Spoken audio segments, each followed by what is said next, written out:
Bismillahirrahmanirrahim. In this video I am going to teach you rate theory of drug receptor interaction.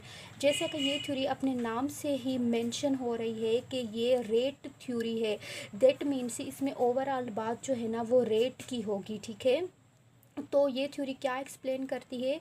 ये theory ये बताती है कि जो ड्रग का फार्माकोलॉजिकल एक्शन होता है, यानी ड्रग का जो थेराप्यूटिक एक्शन होता है, वो तब होता है जब वो रिसेप्टर के साथ बाइंड होती है। ये तो एक कॉमन बात है, हमें पता है। ठीक है, तो इस थ्योरी के मुताबिक ये कहना है कि जब ड्रग अपने रिसेप्टर के साथ बाइंड होगी ना, तो इसकी फार्माकोलॉजिकल एक्टिविटी इस थ्योरी के मुताबिक डिपेंड करेगी उसके रेट पे, कि कितनी जल्दी ड्रग जो है वो रिसेप्टर के साथ बाइंड हो रही है और कितनी देर के बाद वो रिसेप्टर को लीव कर रही है, यानी रिसेप्टर से अनबाउंड हो रही है। ठीक है, यानी रिसेप्टर से सेपरेट हो रही है।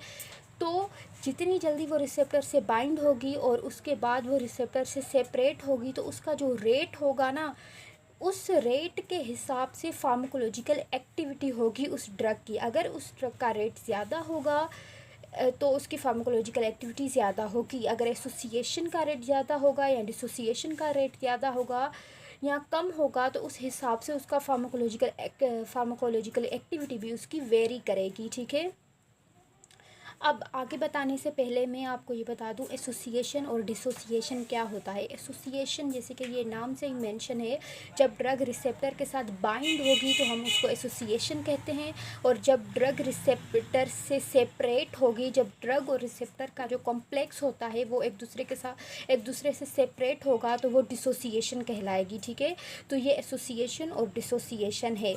इससे पहले जो मैंने थ्योरी बताई थी ऑक्यूपेशन थ्योरी, उस थ्योरी में क्या था कि कितने रिसेप्टर्स, कितनी number of receptors drug occupy करेगी, कितने रिसेप्टर्स के साथ ड्रग बाइंड होगी, उसके हिसाब से उसका फार्माकोलॉजिकल एक्शन था। ठीक है, ऑक्यूपेशन थ्योरी में। बट रेट थ्योरी में इस तरह से नहीं है। नंबर ऑफ ऑक्यूपाइड रिसेप्टर्स पे ये चीज़, इसकी फार्माकोलॉजिकल एक्टिविटी डिपेंड नहीं करती, एक्टिविटी डिपेंड करती है उसके रेट पे। ठीक है, आई होप आपको ये बात जो है ना अच्छे से समझ आ गई होगी। अब इसकी एक्सप्लेनेशन को पढ़ते हैं। इसकी एक्सप्लेनेशन ये है कि pharmacological activity is a function of the rate of association and dissociation of a drug with the receptor and is not the function of the number of occupied receptors। ठीक है, जैसे मैंने आपको पहले ही बताया कि फार्माकोलॉजिकल एक्टिविटी जो है वो डिपेंड करती है रेट ऑफ एसोसिएशन और डिसोसिएशन पे, बट ये इस चीज़ पे डिपेंड नहीं करती कि कितने नंबर ऑफ रिसेप्टर्स ऑक्यूपाई हो रहे हैं, क्योंकि ये चीज़ जो है ना वो ऑक्यूपेशन थ्योरी में थी। इस थ्योरी में ये चीज़ मैटर नहीं करती कि कितने रिसेप्टर ऑक्यूपाई होंगे। ठीक है, तो ये इसकी स्टेटमेंट थी। अब आते हैं इक्विलिब्रियम की तरफ। इक्विलिब्रियम पे क्या होता है कि एसोसिएशन और डिसोसिएशन का रेट जो है वो इक्वल हो जाता है। ठीक है, जैसे नाम ही हमें बता रहा है इक्विलिब्रियम, इसका मतलब यही हुआ कि जितनी ड्रग रिसेप्टर्स के साथ एसोसिएट होगी दूसरी साइड पे, उतनी ही ड्रग रिसेप्टर को जो है ना वो लीव करेगी। तो दोनों का जो रेट है ना इक्वल जा रहा होगा, दोनों का रेट सेम होगा।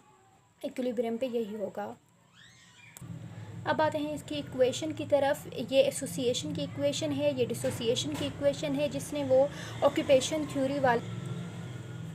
थ्योरी वाली वीडियो नहीं देखी तो उसमें वो देख ले, क्योंकि उसमें मैंने जो है ना इस इक्वेशन को सही से समझाया था। बट यहाँ भी मैं आपको फिर से बता दूंगी थोड़ा सा। ठीक है, K1 जो है एसोसिएशन कांस्टेंट है और K2 जो है वो डिसोसिएशन कांस्टेंट है।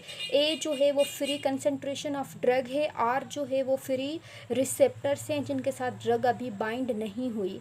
ठीक है, और K2 डिसोसिएशन है और K2 जो है वो डिसोसिएशन कांस्टेंट है। R और A जो है वो कॉम्प्लेक्स फॉर्म में है, ड्रग और रिसेप्टर। R रिसेप्टर है, A ड्रग की कंसंट्रेशन है, ये दोनों जो है ना वो कॉम्प्लेक्स फॉर्म में है। अब एसोसिएशन में ये दोनों सेपरेट होते हैं, ड्रग और रिसेप्टर सेपरेट होते हैं, क्योंकि अभी इनकी एसोसिएशन होने जा रही है, एसोसिएटेड नहीं है, इसलिए ये जो है ना वो सेपरेट लिखे जाते हैं। डिसोसिएशन तब होगी जब वो कॉम्प्लेक्स बना हुआ होगा, इसलिए डिसोसिएशन में कॉम्प्लेक्स होता है, उसके बाद ही जाकर डिसोसिएशन होती है। अब ये जो इक्वेशन है ना, ये भी यही सेम इक्वेशन है। K1 जो है एसोसिएशन है, K2 जो है डिसोसिएशन है। अब यहाँ पे भी इक्विलिब्रियम की ही बात होगी K1 को थोड़ा डिफरेंट लिखा गया है। देखें यहाँ पे A सेम है वही ऊपर वाली इक्वेशन वाला, ठीक है। और R जो है ना, R यहाँ पे स्मॉल r है। स्मॉल r जो है ना वो टोटल कितने रिसेप्टर अवेलेबल हैं, ठीक है। जितने भी टोटल रिसेप्टर ड्रग को बाइंड करने के लिए अवेलेबल हैं उनकी क्वांटिटी है, ठीक है। आर कैपिटल वाला आर सिर्फ वो रिसेप्टर हैं जो कि फ्री फॉर्म में है, बट ये जो स्मॉल आर है, स्मॉल आर मेंशन कर रहा है ओवरऑल जितने ऑक्यूपाइड रिसेप्टर हैं और जितने रिसेप्टर फ्री फॉर्म में हैं दोनों को मेंशन करता है ये स्मॉल आर, ठीक है। तो ये टोटल रिसेप्टर हैं, टोटल रिसेप्टर में से माइनस किया गया है यहाँ पे ऑक्यूपाइड रिसेप्टर को। डिसोसिएशन में अगर आप देखेंगे आर ए जो है वो कॉम्प्लेक्स बना हुआ है, ठीक है। अब यहाँ पे ड्रग जो है वो रिसेप्टर के साथ कॉम्प्लेक्स बना चुकी है, तो इसलिए हम इसको कहेंगे कि ये वाले रिसेप्टर जो है ना वो ऑक्यूपाइड रिसेप्टर है। अब टोटल रिसेप्टर में से ऑक्यूपाइड रिसेप्टर को माइनस करेंगे तो हमारे पास वही इस कैपिटल आर आ जाएगी, ठीक है। और कैपिटल आर जो है वो अगेन हमारी सेम ऊपर वाली इक्वेशन हो जाएगी। एसोसिएशन की ये इक्वेशन है और ये डिसोसिएशन की है, बट यहाँ पे जो है ना क्योंकि हम रेट थ्योरी पढ़ रहे हैं तो यहाँ पे रेट की बात हो रही है, ठीक है। तो जब भी हम रेट की बात करेंगे ना तो हम टोटल में से देखते हैं, ठीक है, कि टोटल में से कितनी एसोसिएशन हो और कितने रिसेप्टर के साथ एसोसिएशन हो चुकी है और कितने के साथ नहीं हो चुकी, ठीक है। तो हम यहाँ पे डिवाइड करके जो है ना ये इसका रेशो निकाल देते हैं। ये टोटल रिसेप्टर है, ठीक है। अब इस टोटल में से ये फ्रैक्शन निकला हुआ है, ये रेशो निकला हुआ है इतना, ठीक है। मतलब टोटल में से इतने रिसेप्टर फ्री फॉर्म में हैं, ओके। तो K1 जो है एसोसिएशन का, ये एसोसिएशन का रेट है और ये डिसोसिएशन का रेट है। जब हम रेट की बात नहीं करेंगे तो इक्वेशंस को ऐसे लिखेंगे, बट जब हम रेट की बात करेंगे तब हम इक्वेशन को इस डिवाइड वाले फॉर्म में लिखेंगे, ठीक है। अब आते हैं इसकी तरफ, rate of receptor occupation. Receptor occupation जो है इसका कितना रेट है, रिसेप्टर ऑक्यूपेशन का जो रेट है ना वो इक्वल है डिसोसिएशन के रेट के, ठीक है। अब आप कहेंगे कि यहाँ पे रिसेप्टर एसोसिएशन क्यों नहीं लिखा, रिसेप्टर ऑक्यूपेशन क्यों लिखा है। ऑक्यूपेशन एसोसिएशन से किस तरह से डिफरेंट है, ठीक है। ऊपर हमने एसोसिएशन पढ़ा था, तो एसोसिएशन जो है ना उसमें एसोसिएट होने जा रही होती है हमारी ड्रग, ठीक है। और जब एसोसिएट हो जाएगी उसके बाद वाली जो रिसेप्टर की स्टेट होगी ना उस स्टेट को हम कहेंगे रिसेप्टर ऑक्यूपेशन, यानी ड्रग और रिसेप्टर का कॉम्प्लेक्स बना हुआ होगा, ठीक है। तो उस स्टेट को हम कहेंगे रिसेप्टर ऑक्यूपेशन।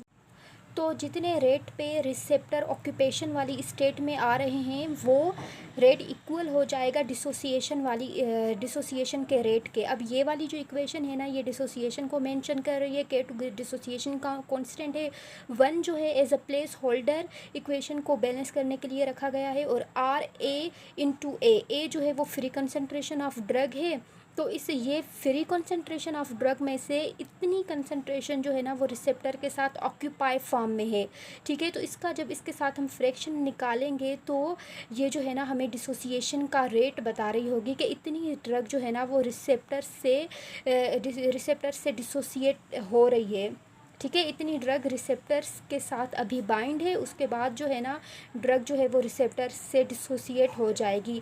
तो जितना रेट रिसेप्टर ऑक्यूपेशन का होगा वो डिसोसिएशन के इक्वल आ जाएगा, ठीक है। तो जब